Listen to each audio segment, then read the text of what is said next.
The widow's last cow. I'll never forget the day I saw Mama Abeni sell her last cow. It was the way her hands trembled as she handed over the rope to the buyer that made my chest feel tight, like the air had been sucked out of the village. Her face was calm, but her eyes, they were fighting to hold back tears. That cow was her pride, her last connection to her late husband, and yet she let it go. She did it for her son, little Sayo. Mama Abeni lived on the edge of our village in a small mud hut with a roof patched together from banana leaves. She wasn't like the other women who had big farms or bustling markets to sell their goods. Her life was simple, humble, and quiet. When her husband passed away from a sudden fever, all she had left was Sayo and the cow he had gifted her when they first married.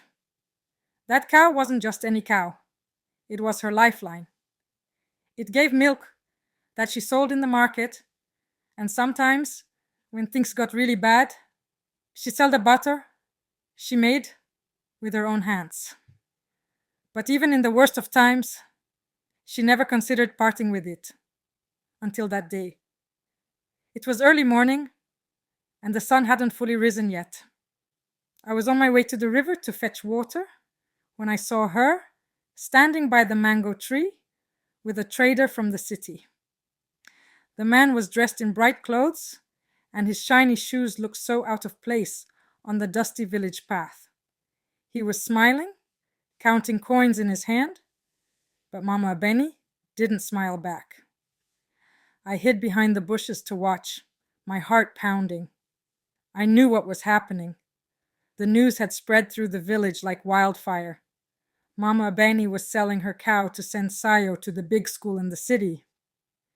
You see, Sayo was different from the other children. He was quiet, yes, but his mind was sharp. He could count faster than anyone, even the village chief, and he spoke with words that didn't seem to belong to a boy of his age.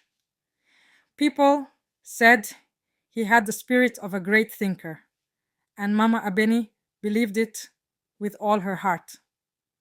The day she heard about the scholarship in the city, her face lit up like the first rains after a long drought. But there was a catch. The scholarship covered the school fees, but not the uniform, books, or travel. She needed money.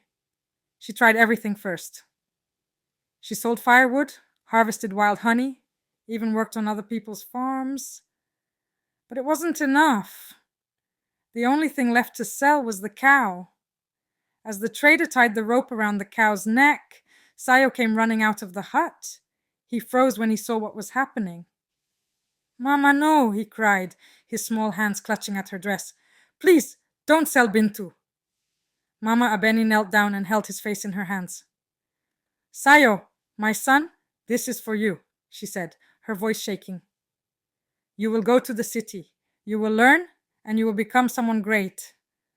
This cow, it has fed us, but it cannot build your future. Only you can. Her words hung in the air, heavy and full of love. The trader left with the cow, and Mama Abeni stood there, staring at the empty space where Bintu had grazed every morning. Sayo clung to her, crying softly, but she didn't shed a tear. Not then. That night, as the village grew quiet, I heard her singing. It wasn't a happy song. It was a lullaby. The kind mothers sing to soothe their babies when the world feels too big and scary.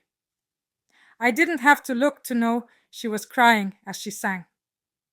Months later, Sayo left for the city. The village gathered to see him off, and even the chief gave him a blessing. Mama Abeni didn't cry then either. She just held his hand tightly before he climbed into the rickety bus that would take him away. Years passed, and life went on. Mama Abeni still worked hard, but she walked with a lighter step. her eyes always looking toward the horizon, as if waiting for something or someone. Then one day, he came back. Sayo wasn't a boy anymore. He was a man, dressed in a fine suit that sparkled in the sunlight. He carried a leather bag, and when he walked through the village, the children ran after him, calling his name. Mama! He shouted as he reached their little hut. Mama Abeni came out, wiping her hands on her faded wrapper. When she saw him, she froze, her eyes wide. He fell to his knees and hugged her, his head resting against her chest. I did it, Mama, he said, his voice choked with emotion. I became what you dreamed for me. In his bag were gifts, a new dress for her, money to fix the hut, and most importantly, a paper with his name written in bold letters, Sayo Abeni, University graduate. The village celebrated that night, and I'll never forget the way Mama Abeni smiled as she danced around the fire. It was the smile of a woman who had given everything and received everything in return. Sayo built her a new house, planted a mango tree in the yard, and bought her another cow. But this time, she didn't name it.